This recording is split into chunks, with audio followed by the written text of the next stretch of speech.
बीडच्या परळीमधील एका खासगी रुग्णालयामध्ये डॉक्टरांच्या उपचारामधल्या हलगर्जीपणामुळे गर्भातल्या बाळाचा मृत्यू झाल्याचा खळबळजनक आरोप महिलेच्या पतीनं केलाय। त्याचबरोबर या हृदयद्रावक घटनेच्या नंतर गांभीर्य लक्षात न घेता या गरोदर मातेच्या पोटामध्ये तब्बल 19 तास मृत भ्रूण ठेवल्याचा धक्कादायक प्रकारही समोर आलाय। या डॉक्टरच्या हलगर्जीपणामुळे बाळ तर दगावलंच, पण त्यानंतर या बाळाच्या मातेची प्रचंड हेळसांड करून तिच्याही जीवाशी खेळ केल्याचा अमानवीय आणि वैद्यकीय क्षेत्राला डाग लावणारा असा गंभीर प्रकार या डॉक्टरांनी केल्याचा कुटुंबियांचा आरोप आहे। या प्रकरणी संबंधित डॉक्टरांच्या विरोधात आता जिल्हा शल्य चिकित्सक, जिल्हाधिकारी, परळी शहर पोलीस ठाणे यांच्यामध्ये लेखी तक्रार दाखल करण्यात आली।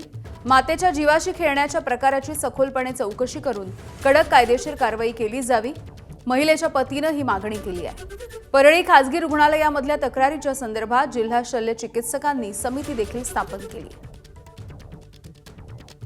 मी मॅडमकडे आलो, मॅडम आम्हाला म्हणले की बाबा तुम्हाला नॉर्मल डिलिव्हरी करून आम्ही हे करून देते। नंतर 22 तास ठेवला पोटामध्ये। तसंच ते आईचा पण पोटामध्ये त्रास 22 तास सहन केला तिने। तिला बी तिच्या बी जीवाला धोका होताच आणि बाळ तर गेलेलंच होतं।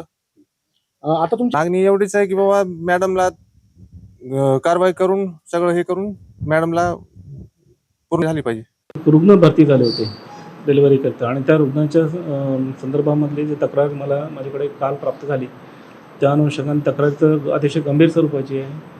त्यामुळे ते 24 तासाच्या आत आम्ही त्याची एक तज्ज्ञ कमिटीची एक समिती तयार केली आणि त्यांना ताबडतोब चौकशी करून इतर चौकशी कागदपत्राची तपासणी करून त्या रुग्णालयामध्ये सर्वांचे स्टेटमेंट घेऊन त्या अनुषंगाने अहवाल सादर करण्याकरिता आदेशित केले गेले आहे।